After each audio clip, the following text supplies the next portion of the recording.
Hi everyone, thank you for joining me today. We are going to be looking at some very exciting things. Thank you for joining me on my channel. It's Colour City Textiles. My name's Shannon and I live here in the beautiful Central West region of New South Wales. Now at the moment it's early July, which means there's a few things going on. You've got Tour De Fleece that started up a couple of days ago. We've got school holidays, the winter holidays, so I've got 2 weeks at home with the kids. And we've also got the Bendigo the Bendigo Sheep and Wool Show coming up, which is the largest sheep and wool show in the Southern Hemisphere. So it is a very, very wonderful day out. It's very exciting to go to. And we've got a lot of people who are actually preparing at the moment to get their entries ready for the Australian Woolcraft Competition. Now, I've in the past won some prizes from the Australian Woolcraft Competition. It's something I try to be very humble about. I don't really like to go on about it too much, but I have entered lots of competitions in the past. I started off with my local agricultural show, and then I've moved on and done the Sydney Royal, and I've also gone on and done the Australian Woolcraft at Bendigo as well.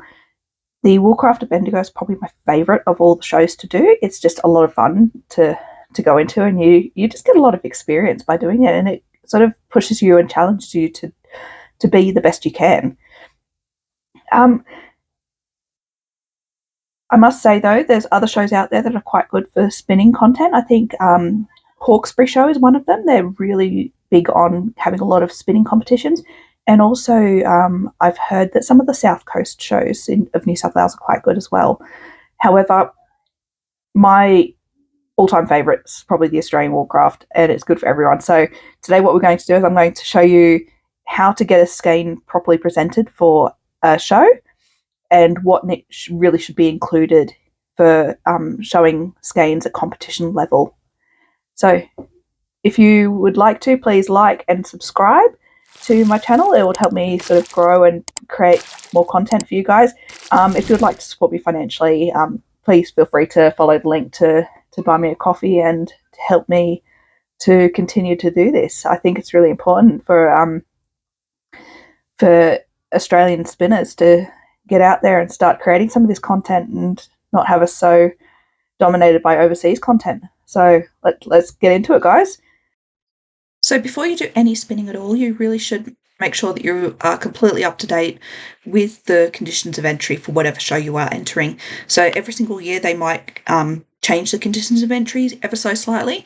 So it's always good. Go back, refresh your memory, and make sure you get it right the first time. So here we've got the 2025 Australian Woolcraft Competition conditions of entry. So 1 and 2 are pretty straightforward, the entry dates and when they need to be in by, blah, blah, blah. The most important thing here, all articles need to contain at least 60% wool. And number 4A is that the spinning sample needs to have a sample of fleece top and with this breed and type of fleece labelled there. The next part of the conditions of entry are that the exhibit tickets and sample bags need to be pinned to the exhibit. So that is very, very important when you're doing a skein of handspun that you secure it to the ticket, because if you've got, like, say, 5 skeins of white handspun and they're all a bit different, they're not going to be looking around to see what one matches with what. It needs to be pinned on. There's conditions on special prizes. There's conditions about, when you're using handspun yarn, you need to make sure you've got samples of it. One very exciting thing, though, is that there's special categories for novices, and I think it's really important that we encourage our people who are just starting out in this craft to enter competitions like this so they can get that feedback, especially if they are not living near a place that does teach hand spinning. So in this competition, the novice is defined as someone who has learned in the last 12 months. Other competitions, it may be that they've learnt the craft in the last 2 years. However, really important that every show has a category for novice spinners. The Australian Woolcraft Competition has put on their website a list of things that you should be aware of when you are actually going to be competing in the Australian Woolcraft Competition. So this is directly from their website. It says, carefully check your wraps per inch.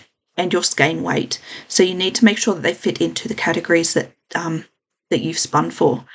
It needs to be consistent. So what the judges are actually looking for is just really consistent spinning and plying and just making sure it looks the best it can be. Now, obviously, if you're in the novice category, you're going to be judged differently to if you're in one of the other categories.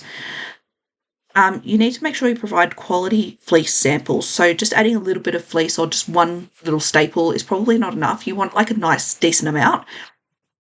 Rewinding a skein after wet finishing, sometimes they can move around a little bit when you have put them in water. So rewinding helps some people. I've never had to do it, but some people do. The next one's really important is that you have to tie the skeins with matching hand spun and tie the ends in neatly. I just cringe when I think about how I used to enter skeins the very first few times I did it. I used just anything I could find to tie the skeins together. And once I actually did it a couple of times, I then thought, no, I need to start using the same yarn I've made in order to tie the ends together. I was just really worried about wasting yarn, but in this case, you need to make it look its best. Last thing I want to look at is the different categories that you have. Now, in this competition, you need to make sure that you are entering the correct category for your yarn. So they are quite strict on your wraps per inch and where it fits in. Another reason why I like the Australian Woolcraft Competition is because there's so much variation into the different categories you can enter. So it really makes a level playing field for everyone. So you can see here you've got fleece from sheep and commercial wool tops. You've got fine, medium and bulky, using natural dyes, completely prepared by a novice, and spun with drop spindles. And that's for each different category, whether it's fleece from sheep or with commercial wool tops. I just think it's really good that you've got this massive variety that you can enter. The last two categories in the spinning competition is that you've got wool blend, and that was added in 2023, this particular category. And you've got that it has to be a minimum of 60% wool. So it really helped those people that could only get their hands on blended wool fibres to have a chance at entering. So it needs to have 60% wool, and then the rest can be whatever else you find. And then you've also got the natural animal fibres. So natural animal fibres, it can include wool according to the glossary that's given with the schedule. In this case, if it said other natural fibres, you would only be able to put in things other than wool. However, in this case, you can, according to their own glossary, but that may be clarified in later years. But natural animal fibres, it just basically needs to have anything that comes from an animal. Okay, so here we are. We've got our samples here, and we've got a piece of paper to demonstrate what we're going to be writing. So these are samples left over from my spinning mittens and beanies video, which you can watch if you'd like to. You don't have to. Not telling you to do anything you don't want to do. So we've got here a sample. This is probably on the lower end of what I would send. I would send probably more than this, or a bit of a thicker sample. It needs to be a decent sample. So I'd probably send it a little bit more than this, but this is just what I had left over from my previous project. And I've got here some yarn from the project as well. So what we're going to do first is we're going to measure our wraps per inch with this and just see. I'm just going to move the camera over. What's this?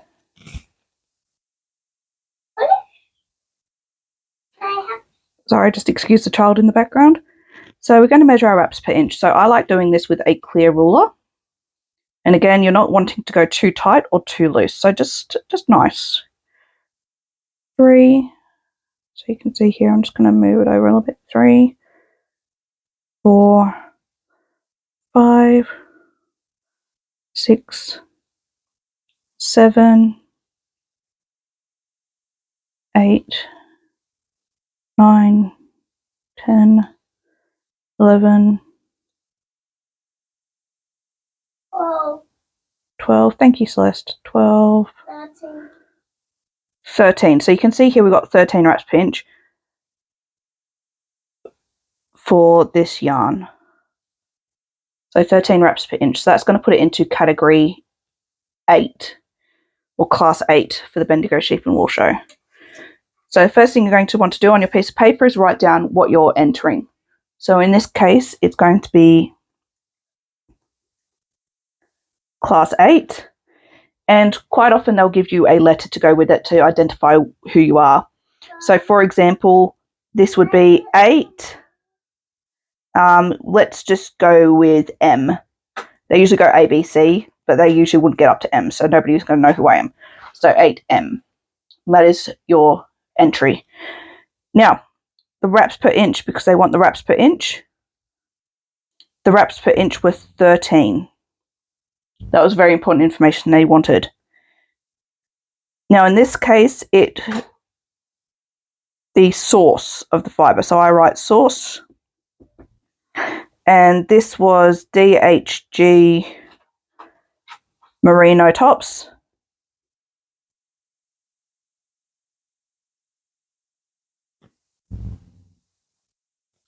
And I got it from the Leroy House of Wool.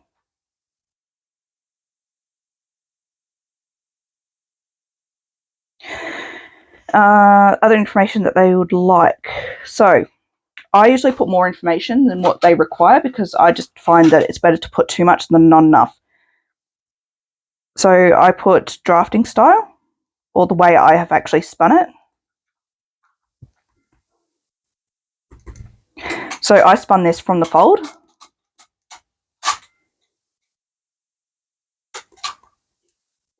And the wheel that you've spun it on.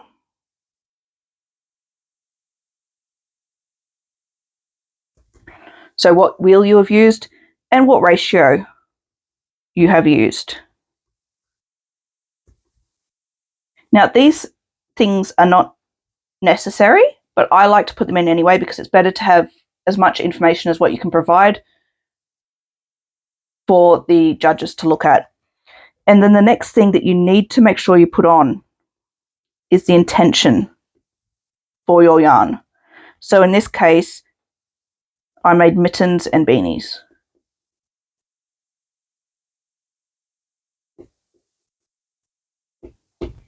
Okay, you could also write accessories.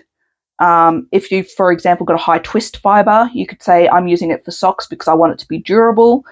If you've got something that's quite low twist and quite nice for, say, a shawl or an accessory, you just basically got to write what it's going to be suitable for. Because part of the competition is knowing, is your fibre and your yarn going to be suitable for using in knitting or in crochet to make something with it. It's not just about spinning the yarn, it's using your hand spun. So what you would then do, you pack all these together in your little snap lock bag that you get and put your pin on it and pin it to your skein. Got my ball of yarn. I'm going to wind just this into a skein today just for illustrative purposes. And I've got my niddy-noddy here as well. So your niddy-noddy should be prepared with one offset to the other, like this, so one perpendicular to the other or facing at 90 degrees. So one of your ends will usually be twisty and one will be not at all. So it makes it for easier storage if you can put them both that way. Okay, first thing I do is I actually wind my yarn around my hand a few times because that means I've got extra when I need to tie it at the end. Okay, I go over one side, under the bottom, over the other side, under the bottom, over, under, over, under, over, under, over, under. And you get into it like just a nice rhythm when you are doing this. Now you can use a skeiner. You can, because this does tend to get, if you've got big skeins, it does tend to get a bit hard on your arm. But you can use a skeiner which can attach to your wheel. So I know that Magicraft do quite a cool one that attaches to your wheel. Wendy Campbell had those on sale from when we went to Burrendong, and I was tempted to buy one. But I thought, nope, it's just, oh, hang on. I've got here a join. Join is not good when you're going to be sending things off to Bendigo. So just make sure that you don't have joins in your yarn when you are sending things off. And, oh, I've lost my rhythm. So just make sure that you know where you're up to, and then you can keep going again. Now, I don't often like to store my yarn in balls. The reason being is it can just stretch out the yarn a bit too much. And then when you wash it again, it tends to shrink all back, and it can make your gauge be off when you're doing a gauge swatch, which is not ideal when you're wanting to do a project and you're wanting it to fit you. So resist the temptation to store your yarn, your hand spun yarn, in balls. Try and keep it in skeins until you're ready to use it. And you should really be using your hand spun. Don't just spin it and leave it in boxes. Like, actually use the yarn you've got. We should not be contributing to these big global textile pollution problems.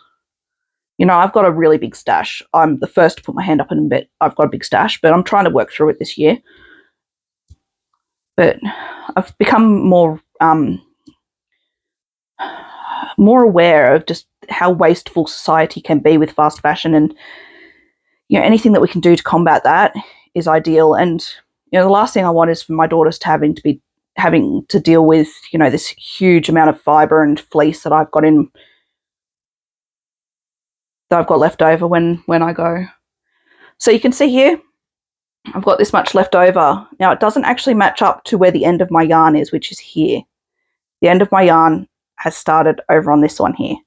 So I'm actually going to wind it back until it meets up.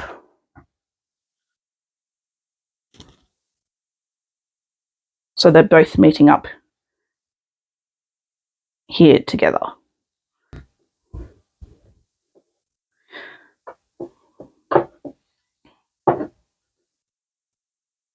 Got my end of yarn here and the other end of my yarn here. There we go. So one's coming from this end down here, one's coming from this end up here. So they are actually at the correct place. Now, I just secure it just with a simple knot. And you will have long ends. That's just what happens. Okay, just a simple knot. Now, the next thing is you're going to be basically putting it with a figure 8 tie. So a figure 8 tie is where it goes in and out of the yarn. Now, some people like to separate their yarn into 3 places and do figure 8s throughout it. If I've got a really fine skein or something that's just got a lot of yarn on here, I will do 3. But quite often I've just done 2, and that has been adequate.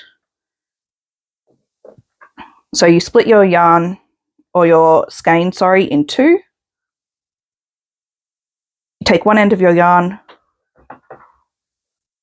you thread it through,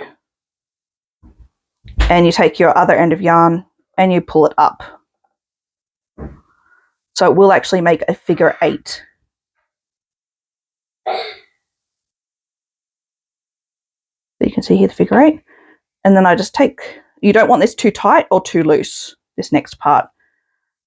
So probably about 1 centimetre away is enough, because when you take this off the niddy-noddy, the tension in the yarn will release and it will actually make the skein a bit thicker. So you don't really want it to be too tight, because then also it won't dry in those points when you do wet finish it. So to pull it through, just a simple finger knot. I don't even know what that kind of knot's called. You can tell I didn't do Girl Guides. And there's enough room for it to move around, but it's not too loose either. And then you just snip the ends. Okay, and then what you're going to do is you're going to do the same thing around all 4 points. Now, I do it around 4 just because there's 4 parts on a niddy-noddy. So you can see here I've got my figure 8 again. Just put my finger through, halfway through the yarn, separate it out, do my figure 8 knot. And again, you can see here I am using the same colour, or the exact same yarn as what my hand spun is. And this is really important because you don't want funny looking yarn. You really want it to attract the judge's attention. So finger through, split it in two, thread through, turn it round, thread through the other way, and then knot.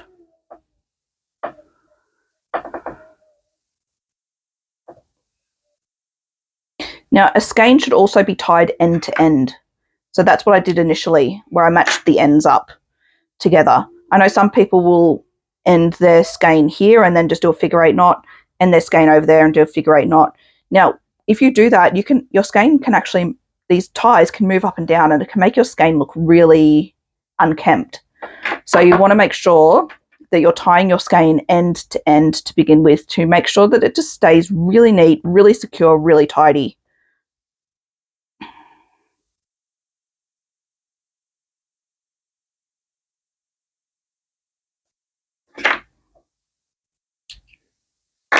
Okay, all my ends are done. And I pull it off the skein. I'll pull it off the niddy-noddy, sorry. And if you want to see if your yarn is balanced, put it through your hands like that, with your fingers wide apart, and then hold it up. And it should make a nice U shape like that. So last thing to do is we're going to wind this skein. Now, some people do like to send their skeins loose. I have done that in the past, because when you do wind it, you do end up putting a little bit of more twist into it, and it can make it unbalanced if it's kept like that for a long time. So some people like to just send it and just fold it up like that, and that's perfectly okay. Some people do like to skein it, or not skein it, but wind it, so it looks very neat. So either way, it doesn't really matter. They're going to unwind it anyway at the other end. Okay, so I usually like to make sure all my ends are lined up like that. So can you see how I've got my two ends here and my two ends here? And then you just start twisting in opposite directions. You just keep twisting, twisting, twisting. So you can also do it one end like that. Okay, just make sure that the twist is evenly distributed throughout the yarn. So that's why I'm doing this, to make the twist travel up. I grab my chin, pull it together like that. And it's tight on my finger here, but you poke one end through the other. And then you just sort of pull at the bottom here to make it sit nicely. And then what you can do, tuck your little end tails into the middle of the skein, just so they're not poking out. You can see here, because where we actually did the winding, there's not many of those ties to be done. There's only those two in the middle. You can see here, we've got our completed skein. So you put that completed skein with your samples, with your information, pop those in the bag, along with any tags that you might have from, for example, if you've bought fibre and it's come with a band around it, you might want to put the band in as well, so they can really see, okay, this yarn, really lovely, made from an Australian indie dyer, for example, and pop it in the bag as well. So pop all of that in your little snap lock bag, put your pin. I usually tend to put my pin up here in this bulgy bit up here, just to keep it nice. Some people like to put it down here. It's really personal preference. I just like to put it up here. That's just mine. So I hope you have found that really informative today. I wish everyone who is entering Bendigo this year the best of luck.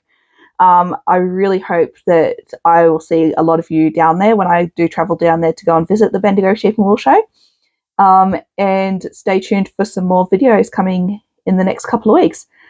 Thanks again for watching. If you could like, subscribe, and support me by buying me a coffee, that would be absolutely fantastic. Thank you so much for joining me today. Bye, everyone.